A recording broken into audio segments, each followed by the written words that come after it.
아베가 긴급사태 해제를 선언하면서 기자회견을 열어 뜬금없이 한국처럼 방심하면 안 된다는 황당 발언을 했는데요. 바로 다음 날에는 염치도 없이 한국의 성공적인 방역 시스템의 공유를 원한다며 우리에게 손을 내밀었습니다.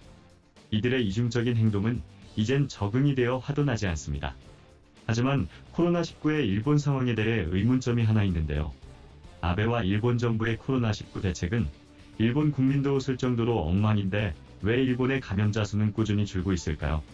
아베 마스크나 아베 골판지처럼 아베의 황당한 코로나 대응 정책이 정말로 성공한 걸까요? 코로나 검진도 적고 대응책도 제한적인 일본에서 확진자 수가 예상보다 적은 이유는 다음 세 가지로 분석하고 있습니다. 첫째로 의도적인 검진 기준 자격 강화. 둘째는 70년대식 데이터 수집 방법. 셋째는 의료진에 대한 차별입니다.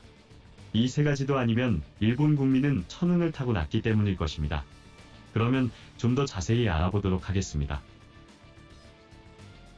코로나 사태 초기에 중국의 많은 관광객이 일본을 방문한 것을 생각하면 일본의 코로나19 사망률이 낮은 것은 기적에 가깝습니다.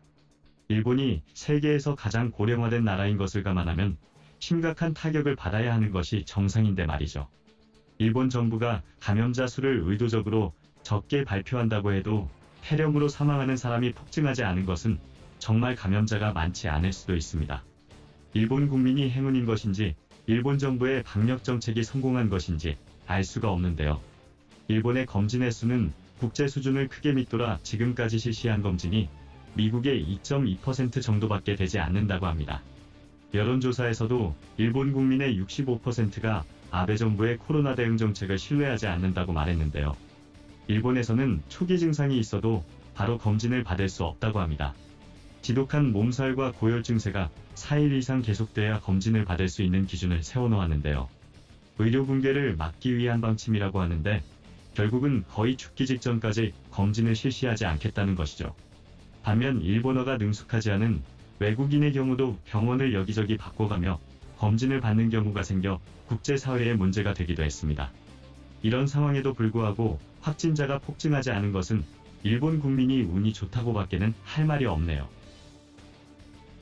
일본 의사협회 회장은 검진 키트와 의료 장비가 턱없이 부족하다며 일본에서는 방역을 할 수 있는 인프라가 갖추어지지 않았다고 지적했습니다. 뿐만 아니라 데이터 수집에도 문제를 보였습니다. 의사는 감염자에 대한 보고서를 하나하나 자필로 기입하고 지역보건 당국에 팩스로 보냅니다. 지방자치단체는 그 데이터를 정리하여 중앙정부에 보내는 구조입니다. 의사가 정보를 기입하고 자치단체가 정리하는데 시간을 낭비하여 정확한 감염자 파악이 안 되고 있습니다. 일본에서 일요일과 월요일에 감염자 수가 적고 금요일과 토요일에 확진자 수가 증가하는 이유도 여기에 있습니다. IT 강국 한국에서는 도저히 이해되지 않는 상황이지만 일본에서는 일반적인 업무 시스템입니다. 도쿄의 의료 관계자는 도쿄 시민의 6%인 55만 명이 감염되었을 가능성이 있다고 보고했습니다. 또 다른 문제점은 감염자 폭증으로 비상사태를 선언하고도 국민에게 자택근무를 강요할 수 없으며 비즈니스 폐쇄 명령도 내릴 수 없었습니다. 2차 세계대전 이후 미국이 작성해준 헌법에는 국가 권력이 제한되어 있기 때문입니다. 사회적 거리 유지도 음식점의 휴존도 강요할 수 없었으며 일본의 셀러리맨들은 스트레스를 풀기 위해 정부의 권고에도 불구하고 늦게까지 술집에 머물렀습니다. 심지어는 영업자재를 따르지 않은 카지노업소의 이름을 공표하자 오히려 홍보가 되어 손님들이 줄을 서는 사태가 발생하기도 했죠. 일본 정부의 다양한 코로나 대응 정책 때문에 감염자 수가 줄어들었다기보다는 일본의 문화와 국민성이 감염 확산을 막았다는 의견도 있습니다. 남에게 피해를 주는 것을 극도로 싫어하고 악수보다는 목례를 하는 인사문화, 그리고 사우나를 즐기는 일본의 청결 문화가 감염자 확대를 억제하는 데 도움이 되었다고 분석했습니다. 한편 전 세계적으로 코로나 방역의 최전선에 있는 의료진과 종사자들에 대한 격려와 응원이 쏟아지는 것과 대조적으로 일본에서는 의료 종사자나 감염 환자에 대한 차별이 심각하다고 하는데요. 일본의 의료진이나 방역 종사자는 감염 우려가 있다며 차별적 대우를 받는다고 하며 심지어 간호사의 자녀가 타가소에 맡겨지는 것도 거부당한다고 합니다.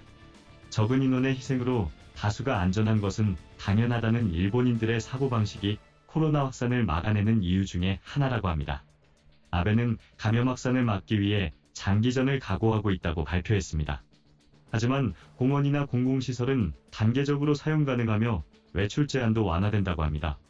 이런 일본의 이중적인 방역 정책과 시민의식에도 불구하고 감염자가 우리의 예상보다 적은 것은 운이 좋다고밖에는 할 말이 없네요. 이상 시사몬스터였습니다. 구독과 좋아요는 영상을 제작하는 데 큰 힘이 됩니다. 감사합니다.